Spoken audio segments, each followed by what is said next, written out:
이번 화에도 춘추시대의 두 번째로 폐주에 등극한 진나라에 대하여 알아보도록 하겠습니다. 이번 화에도 진과 진의 한글 발음상 같기 때문에 진은 중국어 발음 그대로인 친으로 발음하겠습니다. 기원전 644년 진해공은 자신이 친나라에 생포되었을 때 대신들이 자신의 형인 중이를 옹립하려 하였다는 사실을 알게 된 후 발제라는 사람을 파견하여 중이를 제거하려 하자 이를 알아차린 중이는 망명자 생활을 시작하여 기원전 644년부터 위, 제, 조, 송, 정나라를 거쳐 기원전 637년 초나라에 도착합니다. 초성왕은 제후의 예로 중이를 환대하며 농담으로 나중에라도 진나라의 제후가 된다면 어떻게 자신에게 보답하겠느냐고 묻자 중이는 겸손한 태도로 초성왕은 이미 너무나도 부유하여 무엇으로 보답해야 할지 모르겠다고 대답하는데 그래도 보답해야 하지 않겠냐고 초성왕이 다시 묻자 중이는 훗날 자신이 제후가 된 후 어쩔 수 없이 초나라와 전쟁을 벌이게 된다면 자신이 삼사를 물러서겠다고 대답하니 이것이 바로 퇴피삼사의 어원입니다. 참고로 일사는 30리이며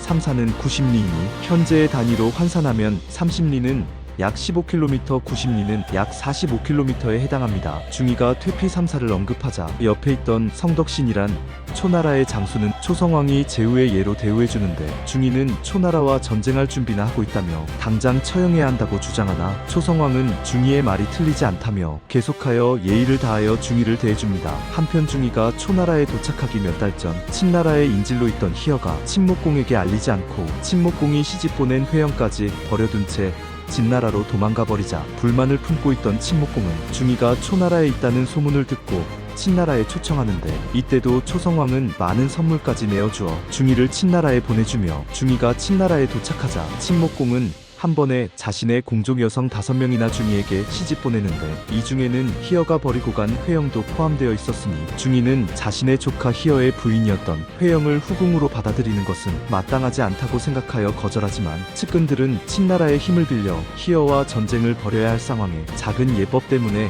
큰일을 그르칠 수 없다고 건의하니 중이는 받아들이며 친목공은 크게 기뻐하며 하루빨리 진나라로 돌아갈 수 있도록 돕겠다고 약속합니다. 얼마 후 진해공이 돌아가자 진나라 21대제 후 진해공 희여가 자기를 계승하며 중이가 친나라에 있다는 사실을 알게 된 진해공은 중이와 함께 있는 측근들의 가족들을 잡아들인 후 돌아오라고 위협하였지만 누구도 돌아오지 않자 분풀이로 이들의 가족을 처형해버리는데 이 중에 진해공의 외할아버지인 고돌이란 사람도 포함되어 있었으니 수많은 진나라 사람들이 진해공에게 실망하게 됩니다. 기원전 636년 중이는 친나라의 호의를 받으며 19년이란 망명생활을 끝내고 진나라의 고국에 진입하려 하자 진해공은 군사를 파견하여 공격하려 하였지만 진해공의 측근이었던 여성과 그계를 제외한 모든 대신들이 고국에 모여 중이에게 인사를 올리며 누구도 싸우려 하지 않으니 얼마 후 중이는 도우빈강에까지 입성하여 진나라 제22대제 후 진문공으로 즉위하고 진해공은 고량으로 도망가지만 진문공이 파견한 군사에게 살해당합니다. 얼마 후 친목공이 제나라에 도착하여 진문공과 회담을 가진다는 소식을 들은 려성과 그계는 궁궐에 불을 질러 두 사람을 죽이려는 계획을 준비하였으나 발제가 이들의 계획을 진문공에게 알려버리는데 과거 발제는 진해공의 명령을 받고 두 차례나 진문공을 암살하려 했던 인물이었기에 처음에는 그의 말을 믿지 않고 오히려 처벌하려 하였지만 발제는 자신은 명령에 따라 움직였을 뿐이며 제환공이 관중을 중용하여 춘추시대의 패자가 된 사례를 들며 진문공도 받아들여야 한다고 주장하자 진문공은 발제의 목숨을 살려주고 려성과 그계를 참수해버립니다. 같은 해 희대가 적족을 끌어들여 동주 제6대 군주 주양왕 희정을 공격하는 사건이 발생하는데 희대는 동주 5대 군주 주혜왕 희랑의 아들이라 주양왕의 이복동생으로 왕자대로도 기록되며 과거 주혜왕은 희대의 어머니인 회우를 총애하여 태자였던 희정을 폐위해버리고 희대를 태자로 책봉하려 하였으나 제환공의 개입으로 태자에 책봉받지 못하여 왕위를 계승하지 못하였으니 불만을 품고 있던 희대는 기원전 649년 융족을 끌어들여 동주의 도읍 나급을 공격하지만 친목공과 진해공에게 대패하여 희대가 제나라로 도망가며 기원전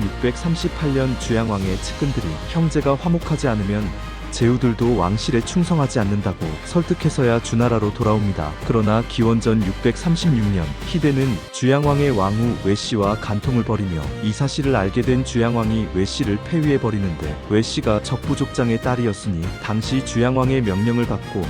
적족과 함께 적나라를 공격하던 퇴숙과 도자란 장수는 적족이 반란을 일으켜 자신들을 공격할까 두려워 희대의 명령을 받아들여 주양왕을 공격하기 시작하여 주양왕의 군사들이 나급을 지키기 위해 방어를 준비하지만 주양왕은 갑자기 자신이 희대를 죽이면 돌아간 주해왕이 자신을 책망할 것이라며 홀로 도망가 버리는데 백성들은 다시 주양왕을 나급으로 모셔온 후 끝까지 나급을 지키려 하였지만 퇴숙과 도자의 공격을 막아내지 못하여 주양왕은 정나라로 도망가 버리니 희대는 왕으로 자칭하며 외씨와 함께 온이란 곳에 주둔합니다. 나라에 이어 부인까지 동생에게 빼앗긴 주양왕을 누가 도와줄 수 있을 것인지 다음화에 이어가겠습니다. 여러분들의 구독과 좋아요는 항상 저에게 가장 큰 힘과 용기가 되어줍니다.